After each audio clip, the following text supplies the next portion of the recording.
Bismillahirrahmanirrahim. Sekarang ni kita di hikayat yang ke-16. 16. Qila, diceritakan, dikatakan, inna, bahawa ba'adha al-bukhala, salah seorang orang yang bakhil, di kalangan orang yang bakhil. Salah seorang orang yang bakhil di kalangan orang yang bakhil telah ista'zana, telah meminta izin. Telah meminta izin daripada dia ad-daif, seorang tetamu. Meminta izin alaihi mana untuk masuk. Masuk ke rumah dia ke atau masuk menemui dia. Meminta, telah diceritakan bahawa seorang bakhil di mana seorang tetamu telah meminta izin untuk masuk menemui dia. Wa baina yadayhi khubzun wa qadahun fihi asalun. Wa baina yadayhi, di depan dia ada di depan siapa ni? Di depan orang yang bakhil tu ada satu roti lah. Khubzun. Ada roti dan ada qadahun, ada satu bekas minuman. Fihi, yang di dalamnya ada asalun, ada madu. Dia bakhil ni. So bakhil dia nak menyembunyikan sesuatu lah daripada tetamu dia. Sini dia nak sembunyikan roti dan juga asal, madu. Farafa'a al-khubzah, lalu dia mengangkat khubz, roti tersebut, supaya daif tadi tak nampak. Wa arada an yarfa'al asal, dan dia ingin juga untuk yarfa'a, mengangkat asal, madu. Dua-dua nak angkat lah, supaya tetamu tadi tak lihat. Bila tak lihat, tapi dia fikir pula, lakinnahu, tetapi dia zanna, menyangka, anna dhaifahu, bahawa tetamu dia la ya'kulul asal. La ya'kulu, tidak makan asal, madu tanpa khubz. So dia fikir pula, dia kata mungkin, dia kata tetamu aku ni tak makan madu tanpa khubz. Tapi jadi kalau kita letak asal saja tak apalah, tak madu saja. Kita letak depan dia madu, dia tak akan makan madu tu pasal sebab roti tak ada. Lalu dia pun bertanya, faqala, tara, kamu melihat, maksudnya hal tara, adakah kamu melihat, ini apa pandangan, adakah kamu berpendapat bahawa kamu antakula, bahawa kamu tidak makan, bahawa kamu apa nak terjemah, hal tara antakula asalan bila khubzi. So adakah kamu nak makan, adakah kamu ni jenis yang ta'kulu asalah, makan, adakah kamu jenis orang yang ta'kula, makan asalan, madu tanpa khubz. So dia nak tahqiq lagi, dia nak pastikan lagi, dia tanya, makan kata asal tanpa khubz? Harap-harap jawapannya, dia kata tak makan. Kan? Tapi dia jawabnya, qala na'am, aku makan madu sahaja pun aku makan. Qala lahu na'am. So bila na'am, terpaksa lah dia bagilah madu tu. So waja'ala, lalu si tetamu tu ja'ala ya'laku. Ja'ala ni mula menjilat. Ja'ala ya'laku la'qatan ba'dan la'qatin. Satu jilatan demi satu jilatan, ataupun jilatan demi jilatan. Terjemahan lafzi dia, literal, jilatan selepas jilatan. So kita terjemah jilatan demi jilatan. Terkejutlah si bakhil tu, Dah lah dia nak sembunyikan tu. Dia tak nak asal pun, madu tu pun dia tak nak bagi. Al-bakhilu. Lalu berkatalah si bakhil itu, faqala lahu al-bakhil, demi Allah, wallahi, So dia nak tahan tu macam mana cara helah dia? Wallahi demi Allah, ya akhi, wahai saudaraku, innahu sesungguhnya madu tu yuhriqu akan menyala, akan membakar al-qalbah, hati kamu. Sebab madu ni kan panas. So nanti kamu jilat, makan, dah terbakar, dia kata jantung kamu, hati kamu. Yuhriqu al-qalbah. Faqala al-dhaif. Kata dhaif tu, betul, sadaqta. Walakin qalbaka. Tapi yang akan terbakarnya, yang akan dibakar oleh madu tu ialah hati kamu lah, sebab kamu dengki. Aku makan habis ni, kamu yang terbakar. Mungkinlah si tetamu ni memang dah kenal pun dia, ataupun si nak kenalkan dia, ataupun si tetamu ni sindir dia lah. Si bakhil dengan tetamunya. Okey, kita tengok i'rab dia. Hadhihi, takdir dia, hadhihi kayatu. Ini adalah sebuah kisah. So kisahnya ni lah. Qila daripada kuwila, wazan dia fu'ila, dikatakan. So kuwila, waw ni huruf tu berat untuk menanggung baris. So dia terpaksa hilangkan. Daripada dia hilangkan, dia beri ke import kepada qaf. So qaf hilang baris dia. Qi.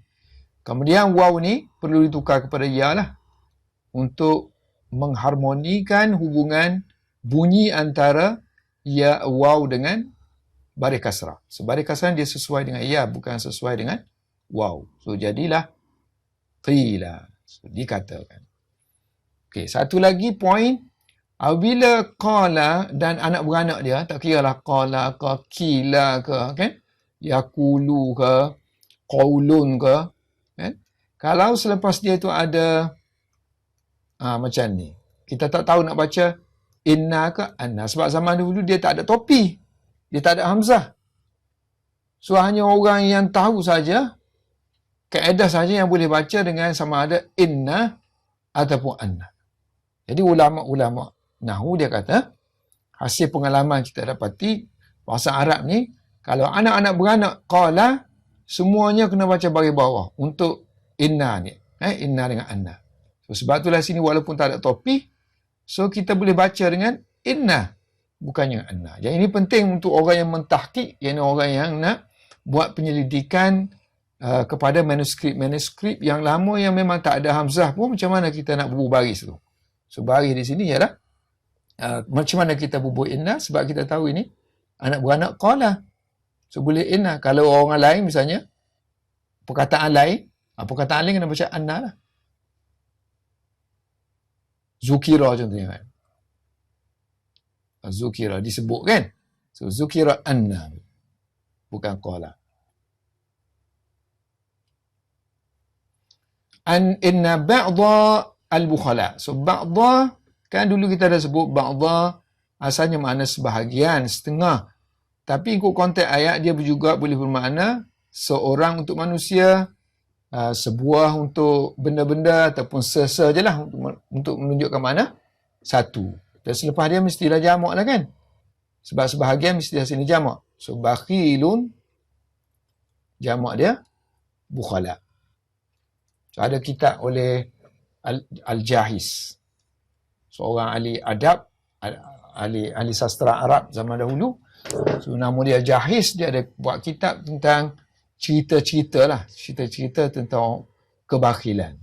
Tebal gitu, penuh dengan sastra, cara cerita-cerita je lah, cerita-cerita tapi ada unsur-unsur bakhil situ. So ba'dal bukhala, seorang di kalangan orang yang bakhil. Sebab seorang je sini, refer seorang, so mestilah sini ista'zana lah kan. Alaihi lah sini, alaihi disebut. Alaihi mana seorang je lah. So telah meminta izin, ista'zana, istaf'ala kan. Istaf'ala yastaf'ilu. istif'alan, wazan istif'al. Masdar dia istif'al. So kalau kita nak buat ista'zana, so ista'zana yasta'zinu. So dia punya masdar istizanun. So, sinta ni hamzah. So, istizanun.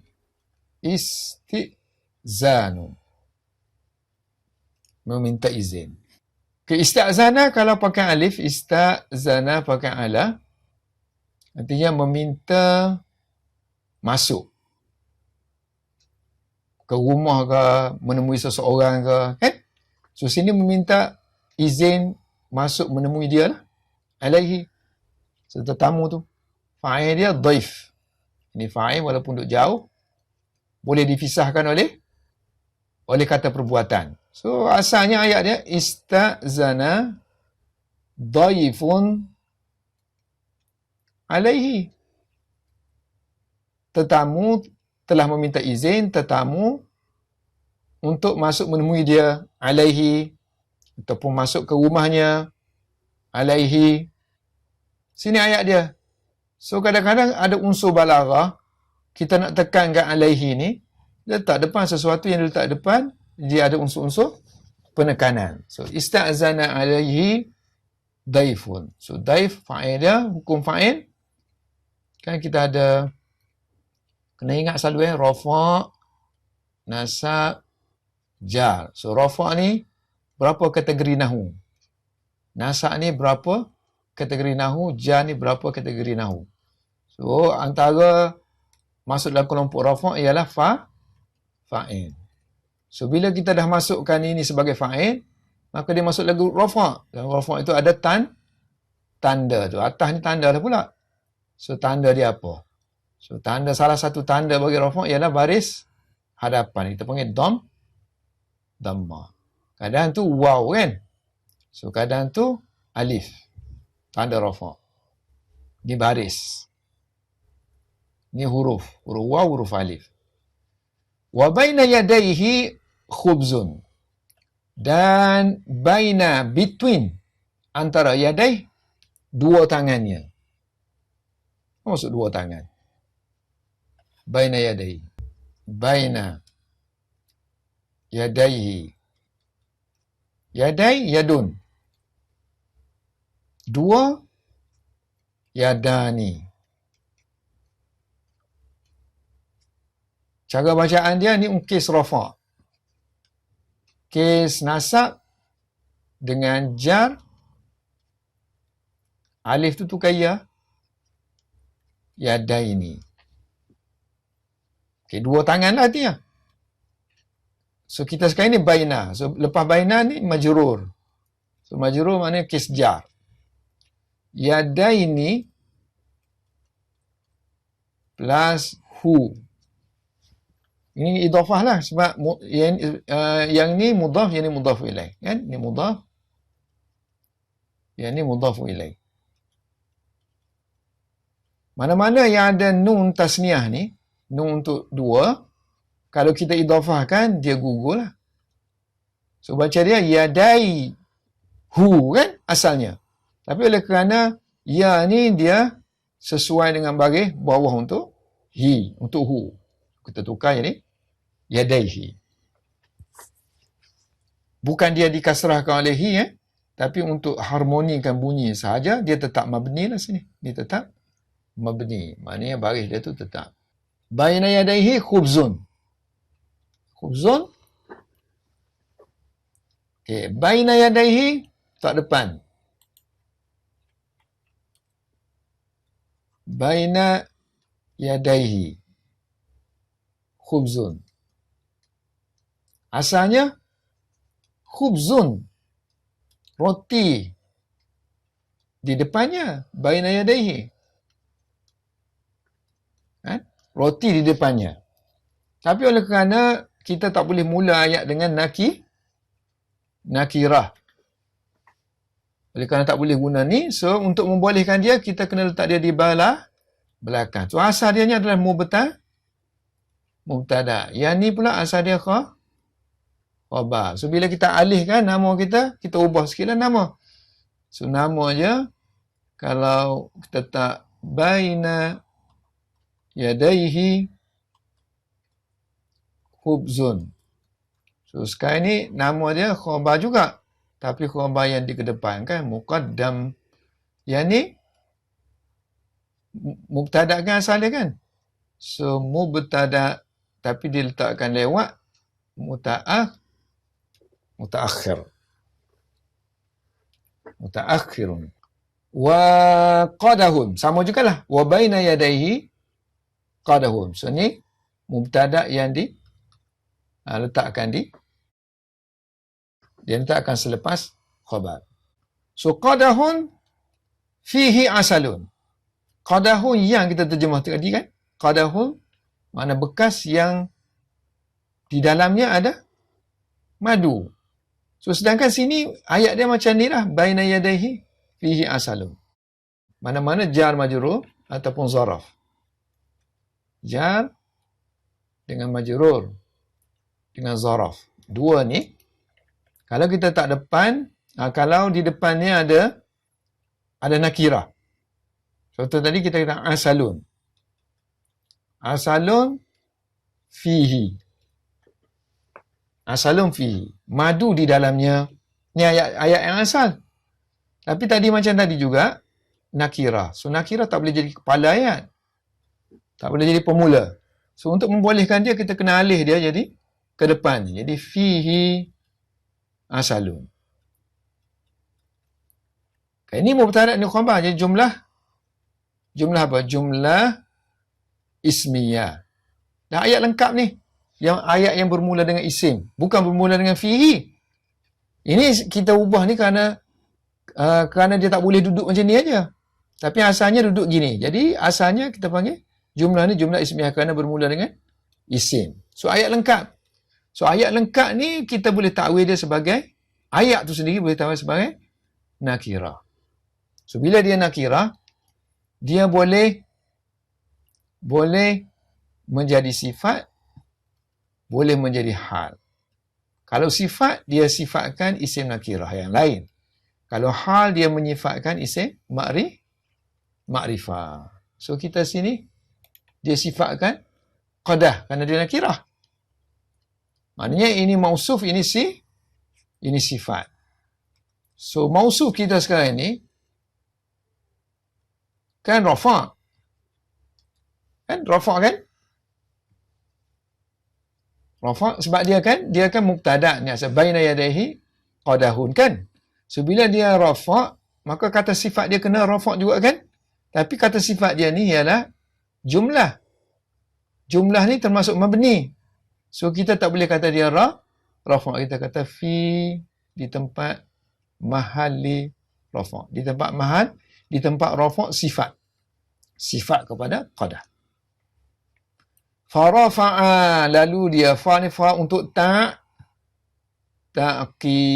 Apa makna ta'qib? Terus. Lalu yang kita terjemah lalu. Tak ada tempoh lagi lah, terus. Farafa'a, lalu dia pun mengangkat roti tersebut. So, rafa'a di dalam tu ada huwa. Setiap fa'il kena ada fa'il dia. Tu fa'il untuk yang ghaib misalnya, yang third person ni, dia ada, boleh dua lah, misalnya rafa'a untuk third person kan. Sama ada dalam tu ada huwa ataupun ada isim zahir. Kalau tak ada huwa, dia ada isim zahir lah, rafa'a Zaidun. Zaid telah mengangkat. Kalau tak ada isim zahir sini, so huwa je lah fa'il dia dalam tu, dalam perut dia. So sini tak ada dia punya zahir kan. Sebab dia dah sebut pelaku dia tu ialah si bakhil. Ba'dal bukhalak ni. So fa'il dia ialah huwa yang dhamir mustatir dalam tu. Ini khubz. Khubz apa mana khubz? Roti. So sini kan dari segi makna kan dia maf'ulun bih. So bila dia maf'ulun bih, kita tengok tadi kan kita dah kata semua jenis nasab sini semua jenis maf'ul. Maf'ul bihi, maf'ul lahu, maf'ul fihi, makna zaraf ni kita panggil maf'ul fihi. Dan tamyiz. So kita sekarang ni maf'ul kan? So maf'ul masuk dalam huruf nasab. So nasab ni ada tanda-tanda di atas ni. Salah satu tandanya ialah baris fathah. So kita boleh bebas nak sebut mana dulu. Kita nak sebut maf'ul bih dulu. Dia tu maf'ul bih. Bila maf'ul bih dia nasab. Ataupun kita nak kata dia nasab. Kenapa dia nasab? Kerana dia maf'ul bih. Sama ajalah. Tengok mulut kita tu nak mula dengan apa? Dengan maf'ul bih dulu kan, nasab dulu. Kalau kita kata dia nasab, kita kena sebut nasab kenapa? Kerana dia maf'ul bih. Kalau kita sebut maf'ul bih, dia masuk grup mana? Masuk rafa' ke, grup najar. Kita kata masuk grup nasab. Kalau grup nasab, tanda dia tu apa? Tanda dia tu ya berbaris ke berhuruf. Kalau berbaris satu aja lah fathah kan sini kan. So kalau berhuruf tengoklah huruf ya kan. Biasanya huruf ya. Wa arada an yarfa'a. Dia ingin mengangkat. So arada yuridu ni berapa banyak kali dah. So arada yuridu. Daripada wazan apa ni? Wazan af'ala yuf'ilu. So biasanya arada macam orang putih juga, kalau want perlu kepada to. Want to go. Jadi arad to ni ganti dengan an. Jadi perlukah kita terjemah tu? Tak perlulah kan, kita terus mahu terus kepada perbuatan. Mahu pergi. Jadi sini mahu yarfa' mengangkat. Okey, salah satu lagi peranan bagi yarfa'an ialah dia akan menasabkan. Nasabkan fi'il mudhari'. Ini fi'il mudhari' kan? Ini fi'il mudhari'. So asalnya yarfa'u. Bila an masuk, an akan merafa'kan. Yang an yarfa'a tak boleh baca an yarfa'u, melainkan untuk orang-orang yang tersalah lah. So orang tersalah. Sebab kita bukan orang Arab. So mungkin kita akan selalu baca an yarfa'a walaupun kita mengaji nahwu dah, an yarfa'u. Tak spontan. Untuk orang yang menjaga, so dia fikir an yarfa'a kan. Kalau tak ada baris lah. So an yarfa'a al-asala. Angkat asal. Asal maf'ul bih. So maf'ul bih hukum dia nasab lah. So nasab ni dengan tanda fathah lah di sini. Fathah yang macam mana? Yang zahirah. Lakinna. So lakinna sama dengan inna, masuk dalam grup inna. Inna, anna, semua baris. Lakinna, tetapi kan? Lakinna. Sini akan menasabkan isim. Lepas itu isim. So isim boleh jadi isim mu'rab atau isim mabni. Sini mabni kerana dhamir. Lakinnahu. So fi mahalli di tempat nasab. Di tempat nasab isim lakinna. Hu ni. Selepas dia mestilah apa nak kata? Khabar ni kan? Khabar lakinna. Khabar lakinna. So khabar, hukum khabar kenapa? Apa hukum khabar? Masuk sini? Tak ada lah. So kalau tengok hukum khabar rafa' masuk sini. Khabar masuk sini. Mubtada hukum dia rafa'. Khabar pun rafa' sini. So bila dia rafa', tapi sini ayat sini ayat. So ayat maksudnya dia di tempat rafa' lah. Fi mahalli rafa'. Di tempat rafa'. So zanna mudhari' dia yazun. Yazunnu, menyangka bahawa. So anna. Ini maf'ul bih dia pula. Semua sini. Kerana semua ni dia akan tukar jadi masdar. So anna dhaifahu. Anna dhaifahu. So anna termasuk tadi yang anda kata tadi. Inna anna kan? So dia perlukan kepada isim dia. Dia akan menasabkan isim dia. Asalnya dhaifuhu. Dhaifuhu, tetamunya. Anna menasabkan isim. Isim jadi dhaifa. So hubungan dhaif dengan mudhafu ilaih. Ini mudhaf, yang ini mudhafu ilaihi. Isim anna. Mana khabar dia? Khabar anna. Khabar anna la ya'kulu al-asala. Tidak makan asal. So la huruf nafi. Ya'kulu fi'il. Mana fa'il dia? Fa'il dia tadi. Dia sebenarnya huwa dalam tu. Dhamir mustatir. So asal maf'ulun bih maf'ulu bihi. Bi huruf jar, khubzin majrur. La ya'kulul asala bila khubzin. So la tu la zaidah kita panggil. La zaidah.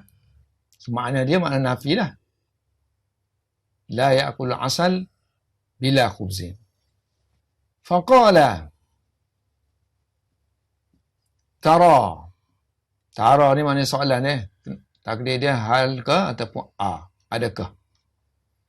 Apakah kamu melihat bahawa kamu akan, apakah kamu berpandangan? Tara, melihat, dia berpandangan. Antakula, bahawa kamu akan makan asalan, madu bila khubzin, tanpa roti. So dia jawab, qala na'am. Ini soalan lah kan? Soalan dia tanyalah. Hal tara an ta'kula asalan bila khubzin? So tara daripada ra'a kan? So ra'a yara, melihat. Kalau kamu tukar ya ni kepada ta, ni tara, kamu melihat. So melihat mestilah satu benda je, benda. Contohnya melihat kereta, sayyara. Sayyara. Tara sayyara. So, melihat mesti melihat benda. Jadi kalau melihat perbuatan kena berbuat an. Sini melihat kamu makan. So sebab tu kena berbuat an sini. Apakah kamu melihat, ini kamu berpandangan, kamu makan. Kamu akan makan asal. So an tadi menjadikan ta'kulu ni sebagai isim. Takwil dia kita panggil takwil masdar. So masdar tu nama perbuatan, kata kerja ditukar jadi nama perbuatan. Nama perbuatan kita panggil masdar. Kalau memukul itu kata kerja. Tapi nama perbuatan dia pukulan.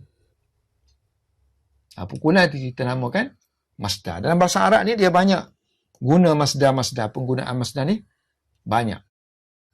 Ada masdar yang soreh, jelas. Ada yang masdar tidak soreh, kita panggil mu'awwal. Mu'awwalun, ditakwilkan. Macam adanya an sini. An menjadikan ta'kul masdar. An ta'kula jadi aklun, pemakanan kamu. So, an ta'kula asal. So, ta'kul, asalnya ta'kulu, an ini akan menasabkan, kerja dia menasabkan fi'il mudhari'. An ta'kula. Ta tu tunduk sini ada dah kamu kan dalam ni kan. So kamu asalan. Asal maf'ulun bih. Ba huruf jar tadi lam zaidah tambahan khubzin majrur kepada ba. So bila khubzin ni boleh kita i'rab macam-macam lah. Kita nak i'rab apa benda yang munasabah untuk dia boleh. Kan? Misalnya kita nak kata sifat kepada asal. Asal yang macam mana? Asal yang tanpa khubz. Ataupun kita nak kata hal. Makan, kamu ni, hal kamu makan. Hal kamu makan tanpa khubz.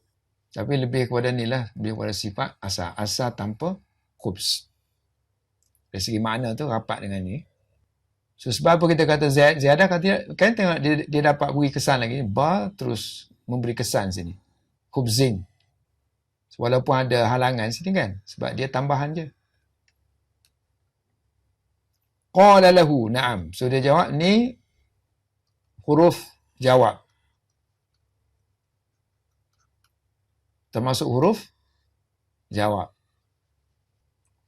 Kalau kita ngaji ma'ani huruf kan.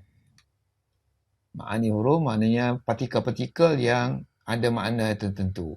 Ini termasuk dalam ma'ani yang untuk jawab soalan. Wa ja'ala. So ja'ala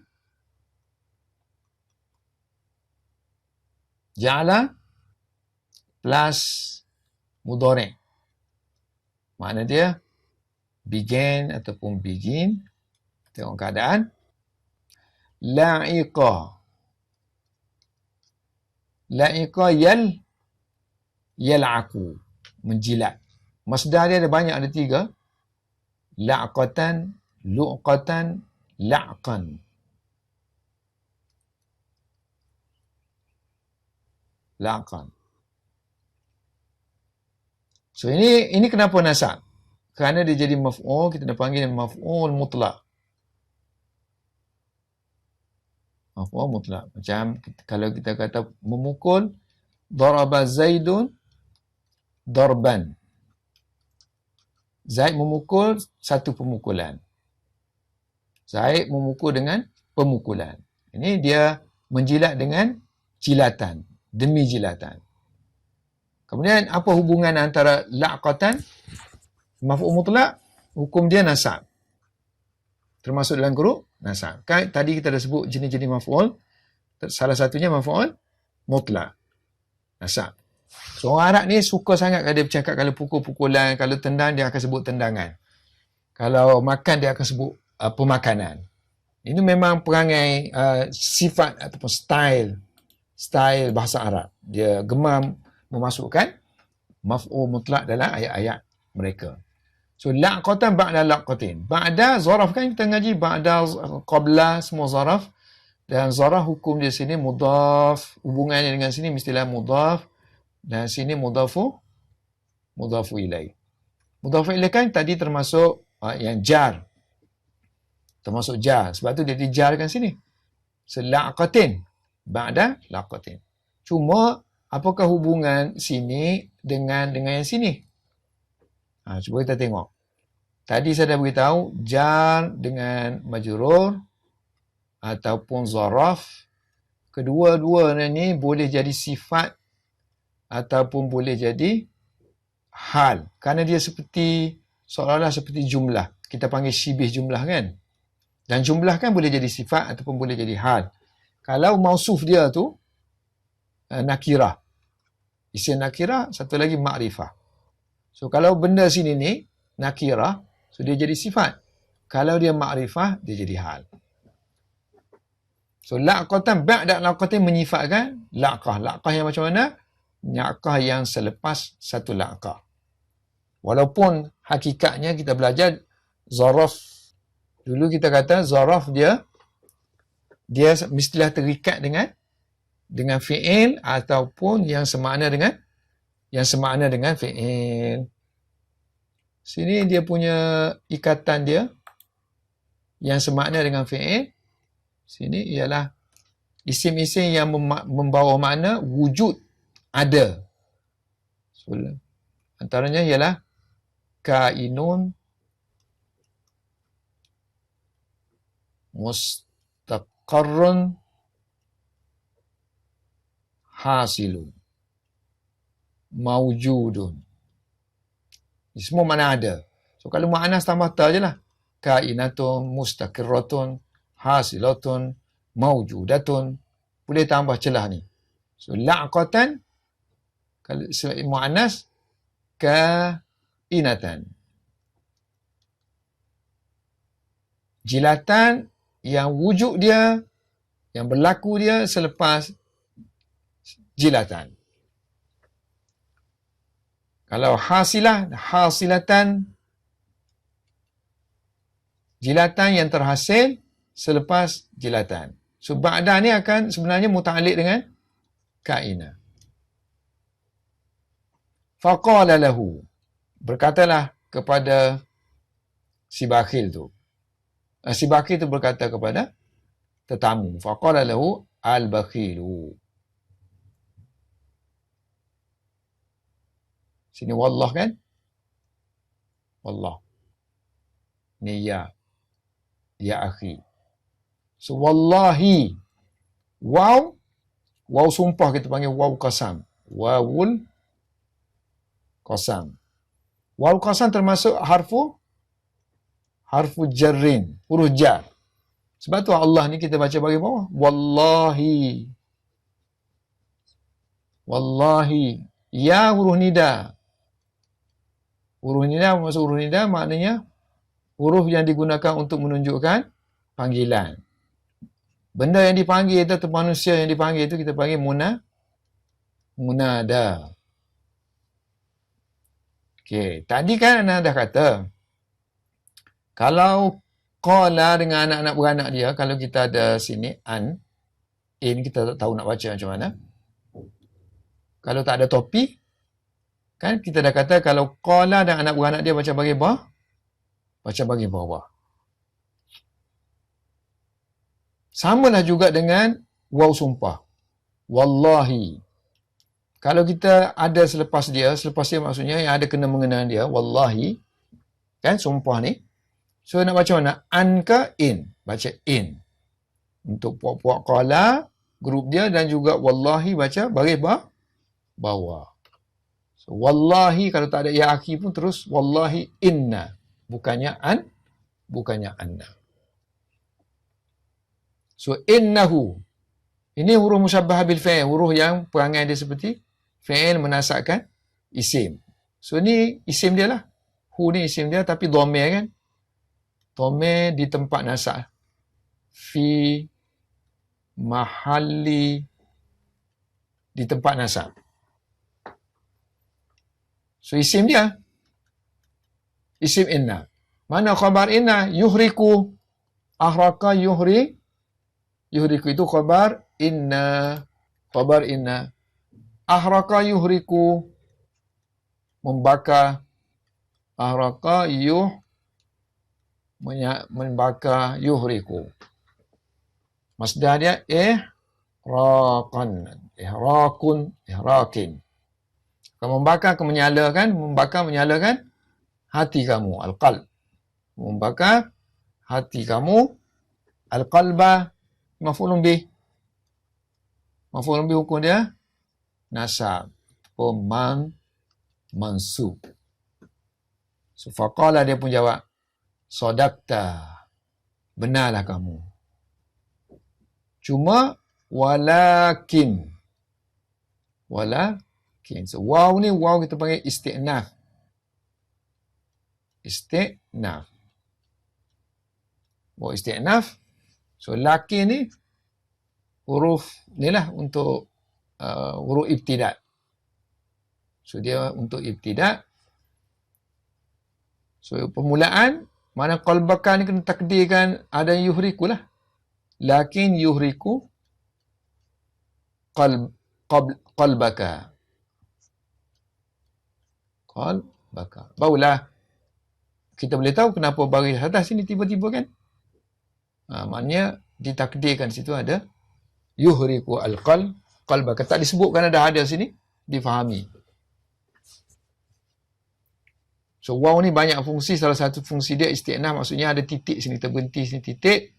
Kemudian apa berlaku? Dia pun kata, lakin tetapi, yuhri qalbaka. Yuhriku qalbaka. Wallahu a'lam bissawab.